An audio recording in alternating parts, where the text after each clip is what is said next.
A man who spent 3 decades in a federal prison now realizes the mistakes he made as a father. Otis Harris admits his actions caused the downfall of his entire family. He's hoping his story will inspire others to change before it's too late. Natasha Robin has this special report, like father, like son. Amir, wasn't the building here before? Otis Harris can hardly believe his eyes. It's been nearly 30 years since he's walked around his old stomping grounds of the B.W. Cooper housing development. A lot has changed. The B.W. Cooper, formerly known as the Calliope, was notorious for drug dealing and violence. We stole, we robbed, we did everything. Otis lived here, sold drugs here, and eventually became a repeat offender in the criminal justice system. Otis spent the last 30 years locked up. Sometimes, man, in jail, man, it's been nice that I've actually cried. He has plenty of regrets. Perhaps the biggest regret of all was leaving behind his family, his son, who without his guidance followed in his father's footsteps. I started using cocaine around 14 years old. I hooked up with a cat out of the projects. I couldn't read, I couldn't write, so that was my ticket out to sell drugs, because when selling drugs, you didn't have to read. I was abusing them and abusing myself, and I wasn't working. I wasn't doing anything productive. Every penny I got went towards drugs. I was taking his mother's money. I was taking my mother's money. Otis says his addiction became so bad he simply gave up on his family. Everything was about drugs and whatever he had to do to get them, especially robbing. Money might last you 2 weeks, 3 weeks, a month, however you get, you split it, and you buy your drugs with it. You know, you feed yourself off of drugs, and when the money run out, you rob again. Otis decided to leave New Orleans. He lived in Detroit, selling and abusing drugs.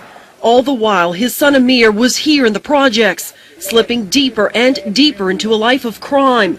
He too sold drugs, and when another man in the projects got in his way, Ameer shot and killed him.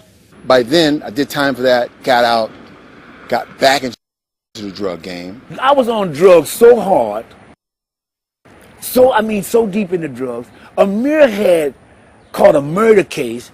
I think he had went to jail and perhaps was on his way out before I knew. Otis decided to come back home, and Ameer remembers the day vividly. I never forget when he came back and we walked in the projects together. I was so proud to say, man, I have a dad, right? I have a daddy. So that was one of the greatest highlights of my life right there, man. And again, you know, he was in the same business I was in, selling dope. He was using like I was using, so we had something in common.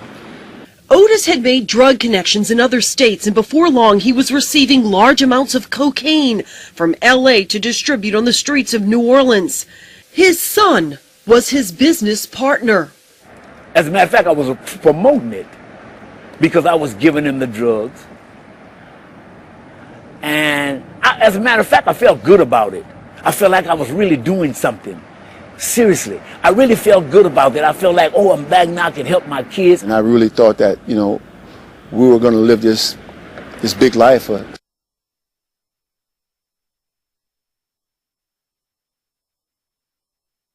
Selling dope and being a family. His view of a true family, though, was distorted.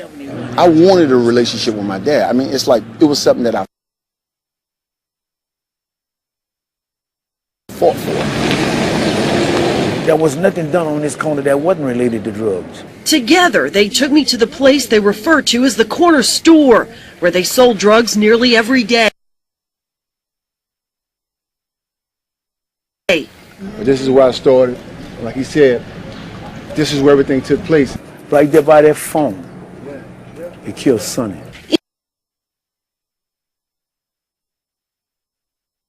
Instead of sharing memories of school graduations or family gatherings, this father and son could only share stories of overdoses they witnessed or shootings that happened as they sold on the corner.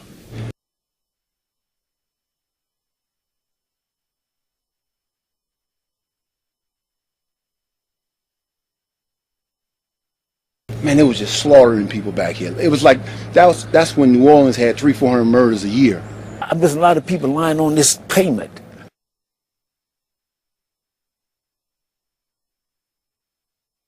lot of blood over here and around that corner.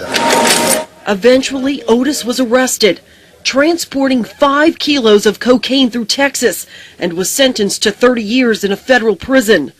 Police later busted Ameer for cocaine distribution. As he served a 4-year sentence, Ameer began changing his life in jail. I said to myself, I want to learn to read. I want to learn. I have to learn to read. When he got out, he headed for L.A., pursuing a career in modeling. I don't know, maybe a year after that I saw him in a magazine. And I was like, what? I said, you know, I saw him in a magazine. I think he was doing some kind of clothing or something, some hip-hop stuff. And I was like, I was so proud. I mean, I was like, what? This guy, you know? And I just went to showing guys and talking about it. You like games, Jimmy? You want to play a game? Here we go again. Okay. Ameer went on to acting. Eventually, he wrote a book about his life. He's a man. He's a better man than I'll ever be. I mean, sometimes I look and I say, I don't even deserve to be this guy's father. I remember her. She's a nice lady, though. She used to give us candy and stuff. Finally, they're together again. You know, it was like, I don't know.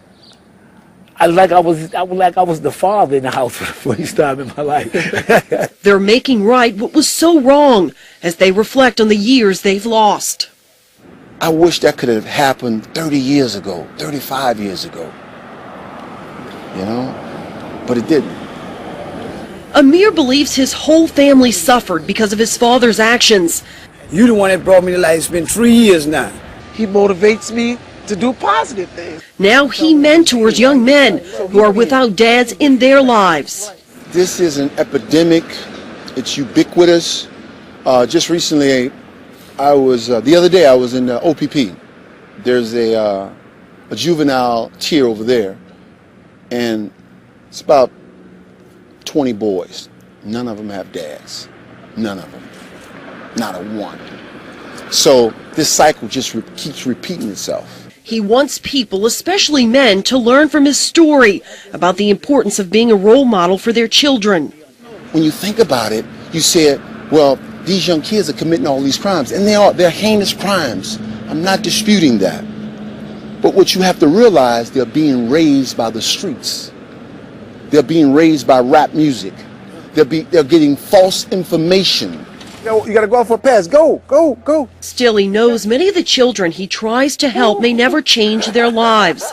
His message now is to the fathers. My message is to the fathers to get back in the households by any means necessary. If you don't love the mother anymore, that's fine, but you have to raise your boys and you have to protect your daughters. Otis, at 66 years old, realizes his mistakes, but his children are now grown. Okay. I talk to you and let you know. All right, so you working the parade tonight? Yeah, I'm working tonight. I gotta work. I want my family to bury me. I won't be buried from a jail cell. I want a meal. Shane, Dashing, and Bianca, I want them to bury me. That's what I want. And I want them there. Because that was my dad. You know, and say that was my dad. That's what I want. Natasha Robin, Fox 8 News.